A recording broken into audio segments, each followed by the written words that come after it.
حضرت صالح علیہ السلام کا نام و نسب اور قوم سمود کا علاقہ۔ سمود ایک مشہور قبیلے کا نام ہے۔ یہ جدیس کے بھائی سمود کی نسل ہے۔ یہ دونوں آصر کے بیٹے تھے جو ارم کا بیٹا تھا، اور جو ارم نوح کے بیٹے سام کا بیٹا تھا۔ یہ دور قدیم کی خالص عربی قوم سے ہیں۔ ان کی رہائش تبوک اور حجاز کے درمیان ہجر کے مقام پہ تھی، جسے مدائن ساحلے بھی کہا جاتا ہے۔ یہ علاقہ خلیج عقبہ کے مشرق میں واقع شہر مدین کے جنوب مشرق میں واقع ہے۔ قوم سمود کے مکانات اس علاقے میں پہاڑوں میں گھرے ہوئے صاف نظر آتے ہیں۔ رسول اللہ صلی اللہ علیہ وآلہ وسلم صحابہ اکرام کے ہمراہ جب تبوک جاتے وقت اس مقام سے گزرے تھے۔ جیسا کہ حدیث میں ہے کہ رسول اللہ صلی اللہ علیہ وآلہ وسلم جب صحابہ کے ہمراہ تبوک تشریف لے گئے تو مقام میں ہجر میں سمود کے ویران گھروں کے قریب فروکش ہوئے۔ لوگوں نے ان کنوؤں سے پانی لے لیا جو سمود کے زیر استعمال رہے تھے۔ انہوں نے اس پانی سے آٹا گوندھا اور گوشت پکانے کے لیے آگ پر دیگیں چڑھا دی۔ رسول اللہ نے حکم دیا، دیگیں الٹ دی گئیں، آٹا اونٹوں کو کھلا دیا گیا، اور پھر نبی صلی اللہ علیہ وآلہ وسلم صحابہ کرام کے ہمراہ وہاں سے روانہ ہو کر اس کنویں کے پاس جا ٹھہرے جہاں سے اونٹنی پانی پیا کرتی تھی۔ آپ نے ان لوگوں کو ویران گھروں میں داخل ہونے سے منع کیا۔ فرمایا، جن پر اللہ کا عذاب نازل ہوا، میں ڈرتا ہوں کہ تم پر بھی ویسا ہی عذاب نہ آ جائے جیسا ان پہ آیا تھا، اس لیے ان کے علاقے میں داخل نہ ہوا کرو۔ حضرت عبداللہ بن عمر رضی اللہ تعالیٰ عنہ سے روایت ہے کہ رسول اللہ صلی اللہ علیہ وآلہ وسلم نے مقام ہجر میں ارشاد فرمایا کہ ان عذاب یافتہ لوگوں کے علاقے میں داخل ہونا پڑے تو صرف روتے ہوئے داخل ہوا کرو، رونا نہ آئے تو ان کے علاقے میں داخل نہ ہونا، کہیں تم پر بھی عذاب نہ آ جائے جو ان پہ نازل ہوا۔ ان کا زمانہ قوم عاد کے بعد کا ہے، اور سمود عاد کی طرح بت پرست تھے۔ بعض حضرات نے کہا ہے کہ اہل کتاب ان دونوں قوموں عاد اور سمود کے حالات سے واقف نہیں ہے، کیونکہ ان کی کتاب تورات میں اس کا ذکر نہیں ہے، لیکن قرآن مجید کے بیان سے معلوم ہوتا ہے کہ موسیٰ علیہ السلام نے اپنی قوم کو عاد و سمود کے بارے میں بتایا تھا، جیسا کہ قرآن شریف میں ارشاد باری تعالیٰ ہے، اور موسیٰ نے صاف صاف کہہ دیا کہ تم اور جتنے اور لوگ زمین پر ہیں سب کے سب ناشکری کرو تو اللہ پھر بھی بے نیاز اور قابل تعریف ہے۔ بھلا تم کو ان لوگوں کے حالات کی خبر نہیں پہنچی جو تم سے پہلے تھے، یعنی قوم نوح، عاد اور سمود جو ان کے بعد کے تھے، جن کا علم اللہ کے سوا کسی کو نہیں۔ ان کے پاس پیغمبر معجزے لے کر آئے۔ یہ پوری بات موسیٰ علیہ السلام نے اپنے قوم سے بیان فرمائی تھی، لیکن چونکہ یہ دونوں قومیں اہل عرب میں سے تھیں، اس لیے اہل کتاب نے ان کے حالات کو اچھی طرح معلوم نہیں کیا، نہ انہیں یاد رکھنے کی کوئی اہمیت دی۔ حالانکہ موسیٰ علیہ السلام کے زمانے میں ان قوموں کے حالات کافی مشہور تھے۔ ہم نے تفسیر میں بھی اس موضوع پر تفصیل سے کلام کیا ہے۔ اس وقت سمود کا واقعہ بیان کرنا مقصود ہے کہ ان کا کیا معاملہ ہوا تھا۔ اللہ تعالیٰ نے اپنی نبی حضرت صالح علیہ السلام کو اور مومنوں کو کس طرح نجات دی، اور جن ظالموں نے کفر اور سرکشی کا رستہ اختیار کیا، اپنے رسول کی مخالفت کی، انہیں کیسے تباہ کیا۔ ہم پہلے بیان کر چکے ہیں کہ وہ عربی قوم تھے، ان کا زمانہ عاد کے بعد کا ہے، لیکن انہوں نے عاد کے واقعات سے عبرت حاصل نہ کی۔ بیان کیا جاتا ہے کہ اس قوم کے لوگوں کی عمریں بہت طویل تھی۔ آدمی مٹی سے گھر بناتا تو اس کی موت سے پہلے وہ گھر گر پڑتا، چنانچہ انہوں نے پہاڑ کھود کر گھر بنانے شروع کی۔ اللہ تعالیٰ نے انہی میں سے ایک بندے کو نبوت کے منصب پر فائز کر کے ان کی طرف بھیجا، اور اس نبی کا نام صالح بن عبید بن ماسی بن عبید بن حادر بن سمود بن آصر بن ارم بن سام اور بن نوح علیہ السلام تھا۔ حضرت صالح علیہ السلام کی بعث و دعوت اور سرداران قوم کا ان کا رویہ۔ حضرت صالح علیہ السلام نے قوم کو اس بات کی دعوت دی کہ اللہ وحدہ الشریک کی عبادت کریں، بتوں سے کنارہ کشی کریں اور اللہ کے ساتھ کسی چیز کو شریک نہ بنائیں۔ کچھ لوگ ایمان لے آئے، لیکن اکثر نے کفر کیا، زبان اور عمل سے انہیں اذیت دی، انہیں شہید کرنے کا پروگرام بنایا اور اس اونٹنی کو قتل کر دیا جسے اللہ تعالیٰ نے صالح علیہ السلام کی سچائی کے دلیل کے طور پر پیدا کیا تھا۔ چنانچہ اللہ تعالیٰ نے انہیں شدید گرفت میں لے لیا۔ اللہ تعالیٰ نے حضرت صالح کی دعوت کا تذکرہ کرتے ہوئے سورہ اعراف میں یوں فرمایا ہے، اور قوم سمود کی طرف ان کے بھائی صالح کو بھیجا۔ صالح نے کہا، اے میری قوم، اللہ ہی کی عبادت کرو، اس کے سوا تمہارا کوئی معبود نہیں۔ سورہ الاعراف آیت نمبر 73۔ اور پھر مزید فرمایا، اور یاد کرو تو جب تم نے اس کو قوم عاد کے بعد سردار بنایا اور زمین پر آباد کیا کہ نرم زمین سے مٹی لے لے کر محل تعمیر کرتے ہو اور پہاڑوں کو تراش تراش کر گھر بناتے ہو، بس اللہ کی نعمتوں کو یاد کرو اور زمین میں فساد نہ کرو۔ ان کی قوم کے سردار جو لوگ غرور رکھتے تھے غریب لوگوں سے، ان میں سے جو ایمان لے آئے تھے، کہتے تھے تم بھلا یقین کرتے ہو کہ صالح اپنے پروردگار کی طرف سے بھیجے گئے ہیں؟ انہوں نے کہا ہاں، وہ چیز دے کر بھیجے گئے ہیں، ہم ان پر بلا شبہ ایمان رکھتے ہیں۔ تو مغرور سردار کہتے تھے کہ جس چیز پہ تم ایمان لائے ہو ہم اس کو نہیں مانتے۔ سورہ الاعراف آیت نمبر 74 اور 76۔ یعنی اللہ نے تمہیں عاد کے جانشین بنایا ہے تاکہ تم ان کے حالات سے عبرت حاصل کرو اور ان جیسے عمل نہ کرو۔ اللہ نے تمہیں یہ زمین عطا فرمائی جس کے میدانوں میں تم محلات تعمیر کرتے ہو، پہاڑ تراش کر مہارت، کاریگری اور پختگی کے ساتھ مکان بناتے ہو۔ لہٰذا اللہ کی نعمت کے عوض شکر اور نیک عمل کرو، اس کی عبادت کرو اور اس کے ساتھ شرک نہ کرو۔ اس کے احکام کی مخالفت کرتے ہوئے اس کی اطاعت سے روگردانی نہ کرو، کیونکہ اس روش کا انجام بہت خطرناک ہے۔ قوم کو توبہ کی تلقین۔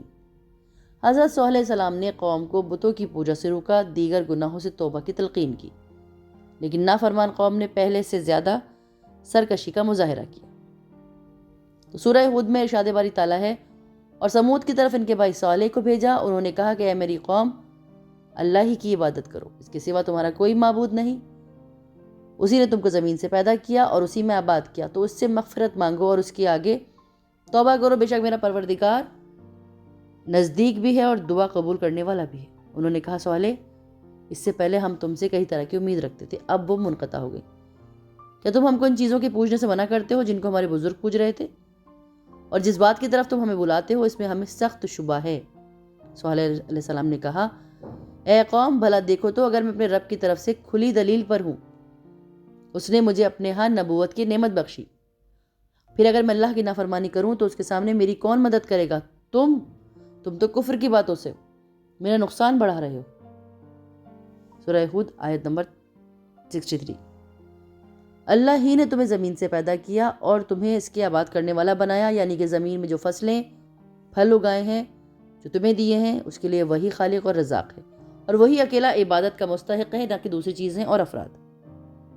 سو اسی سے بخشش مانگو اور اسی کے آگے توبہ کرو، یعنی تم جو بدعمالیاں کر رہے ہو انہیں چھوڑ کے اللہ کی عبادت میں مشغول ہو جاؤ، وہ توبہ قبول کر کے تمہیں معاف فرمائے گا۔ میرا رب یقیناً قریب اور قبول کرنے والا ہے۔ اس موقع پہ آپ نے نرم لہجہ اور نرم الفاظ میں بات کی اور انہیں نیکی کی طرف بلانے میں خوبصورت انداز اختیار کیا، اور فرمایا تمہارا کیا خیال ہے کہ اگر معاملہ سچ مچ ویسا ہی ہو جیسا میں کہتا ہوں تو کیا تم اللہ کے ہاں عذر پیش کر سکو گے؟ اس کے دربار میں تم کیسے جان چھوڑاؤ گے جب تم مجھ سے مطالبہ کرتے ہو کہ میں تمہیں اس کی اطاعت کی طرف بلانا چھوڑ دوں؟ تو میرے لیے یہ قطعاً ممکن نہیں، کیونکہ یہ مجھ پہ فرض ہے۔ اگر میں اس کی ادائیگی ترک کر دوں تو مجھے اللہ کے عذاب سے نہ تم بچا سکو گے نہ ہی کوئی اور میری مدد کر پائے گا، اسی لیے میں تمہیں اللہ وحدہ لا شریک کی طرف بلاتا رہوں گا حتیٰ کہ اللہ میرے اور تمہارے درمیان میں فیصلہ کر دے۔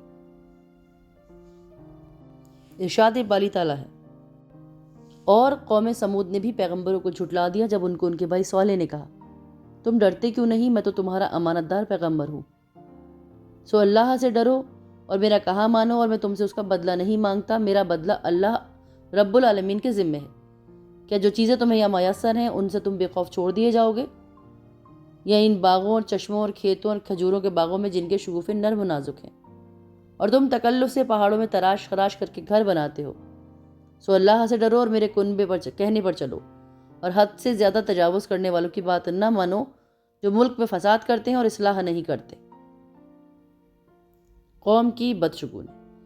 دعوت حق کو تھامنے کے بجائے قوم نے حضرت صالح علیہ السلام اور ان کے ساتھیوں سے بدشگونی کرنا شروع کر دی اور فساد کے لیے صلاح مشورہ کرنے لگے۔ تو اللہ نے ان کی حالت بیان کرتے ہوئے فرمایا ہے کہ اور ہم نے سمود کی طرف اس کے بھائی صالح کو بھیجا کہ تم سب اللہ کی عبادت کرو، پھر بھی وہ فریق ہو کر آپس میں جھگڑنے لگے۔ صالح نے کہا، بھائیو، تم بھلائی سے پہلے برائی کے لیے کیوں جلدی کرتے ہو؟ اللہ سے بخشش کیوں نہیں مانگتے تاکہ تم پہ رحم کیا جائے؟ تو وہ کہنے لگے کہ تم اور تمہارے ساتھی ہمارے لیے برا شگون لائے ہو۔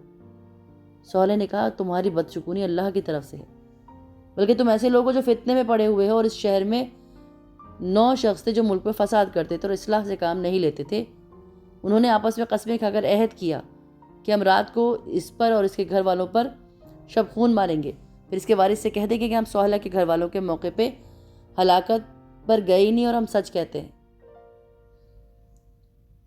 اللہ کے نبی پر حملے۔ حضرت سہیلہ علیہ السلام کی قوم اپنی ضد پر اڑی رہی اور دعوت توحید کو قبول کرنے کے بجائے اپنے نبی کی ذات پر رقیق حملے شروع کر دی۔ ارشاد باری تعالیٰ ہے، سمود نے بھی ہدایت کرنے والوں کو جھٹلا دیا اور کہا کہ بھلا ایک آدمی جو ہم سے ہے، ہم اس کی پیروی کیوں کریں؟ یوں تو ہم گمراہی اور دیوانگی میں پڑ گئے۔ تو کیا ہم سب میں اسی پر وحی نازل ہوئی؟ نہیں، یہ جھوٹا اور خود پسند ہے۔ تو ان کو کل ہی معلوم ہو جائے گا کہ کون جھوٹا اور خود پسند ہے۔ سورہ قمر آیت نمبر 26۔ قوم سمود کی طرف سے معجزے کا مطالبہ اور اس کی بے حرمتی۔ حضرت صالح علیہ السلام نے قوم کو دعوت حق دی، لیکن وہ انکار پر مصر رہے، بلکہ آپ کو جادوگر کہا گیا اور یہ بھی کہا گیا کہ اگر آپ اللہ تعالیٰ کے سچے رسول ہیں تو کوئی معجزہ یا نشانی پیش کریں۔ اللہ نے ان کے مطالبے کا قرآن میں یوں ذکر کیا ہے، وہ قوم سمود کہنے لگے کہ تم جادو زدہ ہو اور تم کچھ اور نہیں، ہماری ہی طرح کے آدمی ہو، سو اگر سچے ہو تو کوئی نشانی پیش کرو۔ صالح علیہ السلام نے کہا، دیکھو یہ اونٹنی ہے اور ایک دن اس کے پینے کی باری ہے اور ایک معین روز تمہاری باری ہے، اس کو کوئی تکلیف نہ دینا ورنہ تم پر عذاب آ پکڑے گا، اور اس کو کوئی تکلیف نہ دینا نہیں تو تم کو سخت عذاب آ پکڑے گا۔ مگر انہوں نے اس کی کونچیں کاٹ ڈالی، آخرکار پچھتاتے رہ گئے، بس ان کو عذاب نے آن پکڑا۔ بے شک اس میں ایک نشانی ہے اور ان میں سے اکثر ایمان لانے والے نہیں تھے۔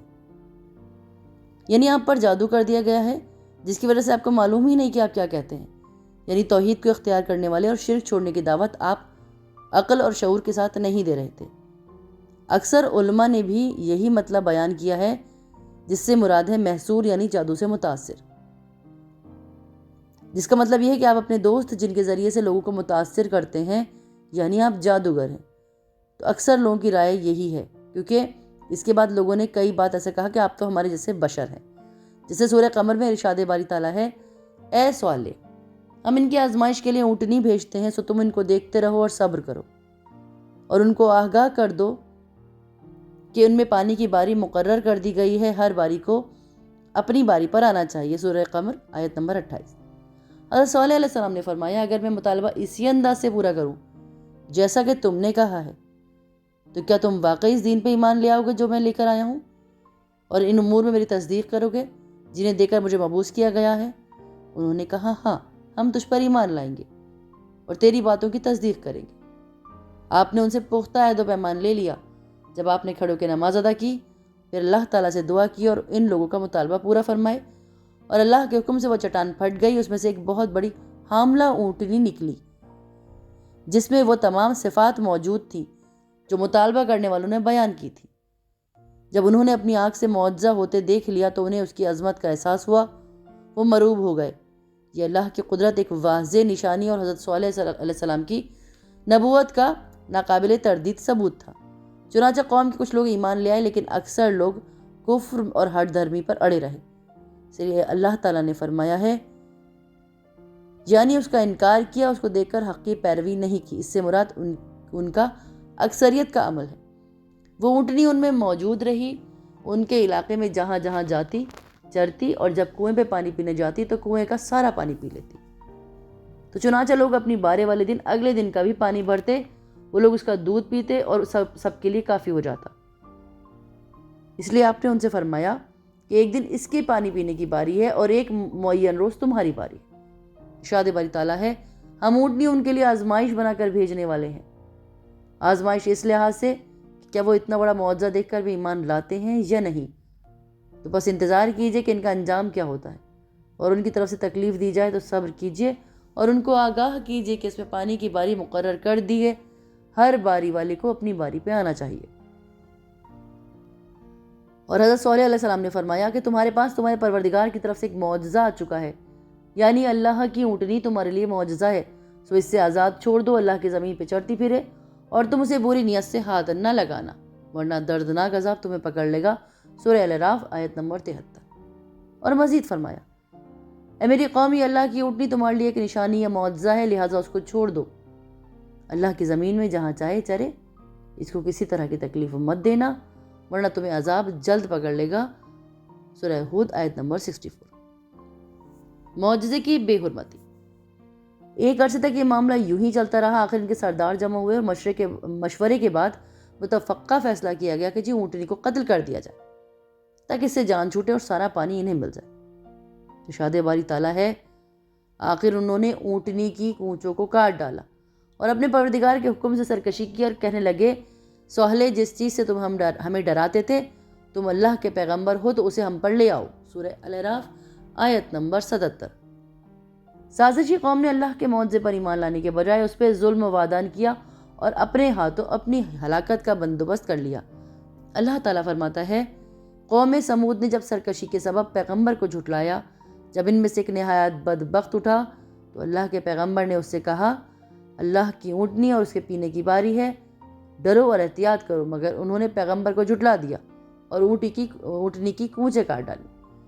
پھر اللہ نے ان کے گناہ کے سبب ان پر عذاب نازل کیا، سب کو ہلاک کر دیا، اور اس کو ان سے بدلہ لینے کا کچھ بھی ڈر نہیں۔ سورہ شمس آیت نمبر 15۔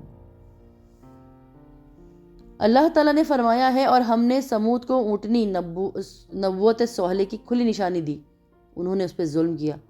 سورہ بنی اسرائیل آیت نمبر 59۔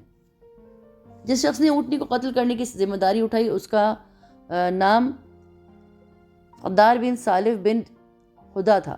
وہ سرخ فام اور نیلی آنکھوں والا تھا۔ یہ بھی کہا جاتا ہے کہ وہ سالف کی بیوی سے کسی حبیبہ کے ہاں پیدا ہوا تھا۔ اس نے ان سب کے متفقہ فیصلے کے نتیجے میں اونٹنی کو قتل کیا، اس لیے اس کا کام کی نسبت ان سب کی طرف گئی۔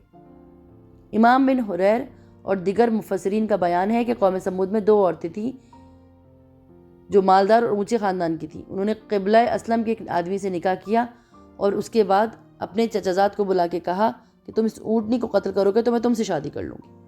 اور دوسری عورت کا نام عنیرہ تھا، اس کی کنیت انم تھی۔ یہ ایک کافر بڑھیا تھی جس کا خاوند ایک رئیس تھا۔ اس عورت نے قدار بن سالف سے کہا، یہ میری 4 بیٹیاں ہیں، اگر تم اونٹنی کو قتل کرو گے تو جس لڑکی سے چاہو گے شادی کر دوں گی۔ چنانچہ یہ دونوں نوجوان اس کام کے لیے کمر بستہ ہو گئے اور قوم کے اور افراد کو بھی ترغیب دی۔ چنانچہ مزید 7 افراد ان کے ساتھ آن ملے اور یہ کل 9 افراد ہو گئے۔ درج ذیل آیت مبارک میں انہی کا ذکر ہے۔ اللہ تعالیٰ فرماتا ہے، اور شہر میں 9 شخص تھے جو ملک میں فساد کیا کرتے تھے اور اصلاح سے کام نہیں لیا کرتے تھے۔ سورہ نمل آیت نمبر 48۔ انہوں نے باقی قبیلے کو بھی ساتھ ملانے کی کوشش کی تو لوگوں نے تائید کی۔ وہ اونٹنی کو قتل کرنے کے لیے گھات میں بیٹھ گئے۔ جب وہ پانی پی کر واپس آئی تو مزدہ نے جو چھپ کر بیٹھا تھا اس پر تیر چلا دیا، جو اس کی پنڈلی کی ہڈی میں پیوست ہو گیا۔ انیزہ اور ان کی بیٹیاں بھی قدار کی حوصلہ افزائی کے لیے آئیں اور جوش دلانے کے لیے اپنے چہروں سے نقاب الٹ دیے۔ قدار بن سالف نے جلدی سے اونٹنی پر تلوار سے حملہ کیا اور اس کی کونچیں کاٹ دی۔ وہ زمین پہ گر پڑی اور زور سے آواز نکالی جس سے اس کا بچہ چوکنا ہو گیا۔ وہ دور پہاڑ میں چلا گیا، 3 بار بلبلایا۔ قدار نے اونٹنی کے گلے پہ نیزہ مار کے اسے قتل کر دیا۔ قرآن مجید نے ان کا ذکر الفاظ سے کیا ہے کہ پھر ان لوگوں نے اپنے رفیق کو بلایا تو اس نے اونٹنی کو پکڑ کر اس کی کونچیں کاٹ ڈالی۔ سو دیکھ لو میرا عذاب اور ڈرانا کیسا ہے۔ سورہ قمر آیت نمبر 30۔ حضرت عبداللہ بن زما سے روایت ہے کہ رسول اللہ نے خطبے کے دوران میں اونٹنی کا اور اسے قتل کرنے کا ذکر کیا۔ اسے قتل کرنے کے لیے ایک دلیر سردار اٹھا جس کی بات مانی جاتی تھی، جیسے قریش میں ابو زما ہے۔ حضرت عمار بن یاسر سے روایت ہے کہ رسول اللہ نے حضرت علی سے فرمایا، کیا میں تجھے نہ بتاؤں کہ سب سے زیادہ بدبخت کون ہے؟ انہوں نے کہا، جی فرمائیے۔ تو نبی صلی اللہ علیہ وسلم نے فرمایا، 2 شخص ہیں، ایک تو سمود کا سرخ فام آدمی جس نے اونٹنی کو قتل کیا، اور ایک وہ جو تجھے اے علی اس جگہ یعنی سر پہ ضرب لگائے گا جس سے یہ داڑھی تر ہو جائے گی۔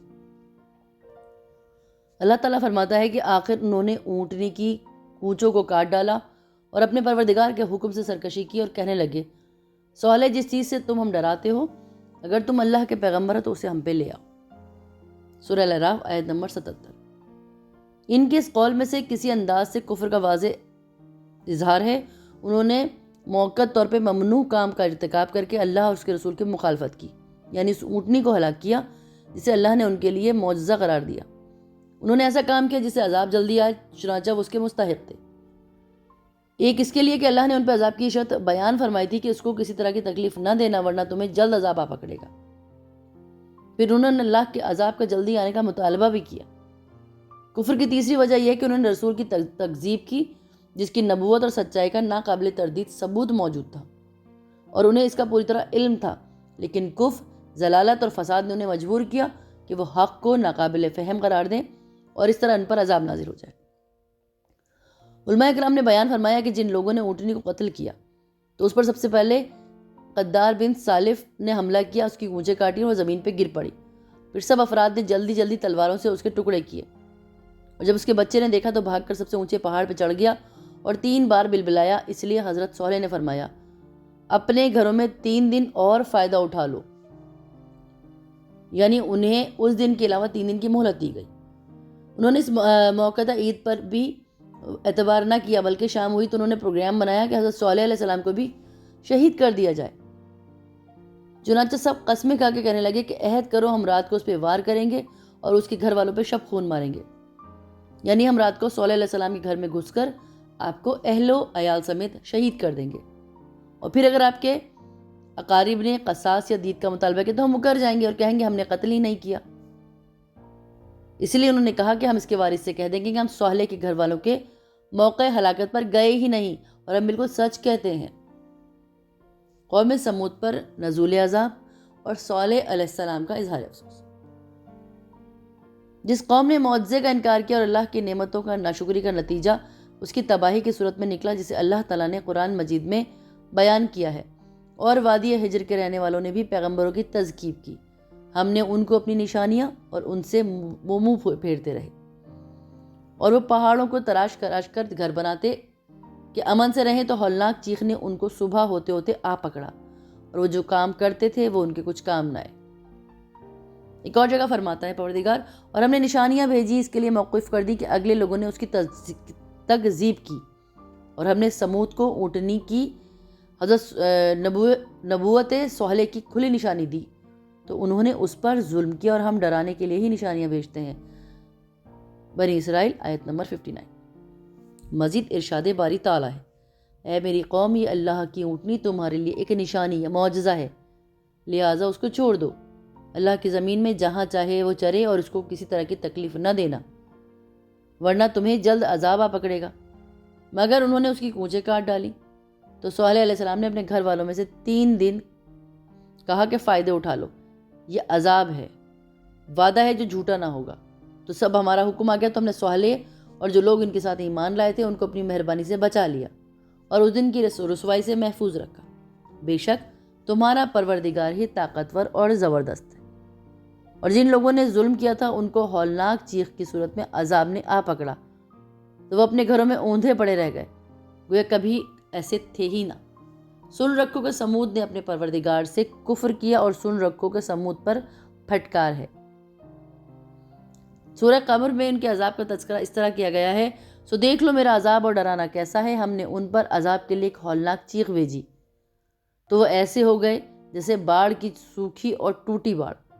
تو ہم نے قرآن کو سمجھنے کے لیے آسان کر دیا ہے، تو ہے کوئی کہ سوچے سمجھے بغیر؟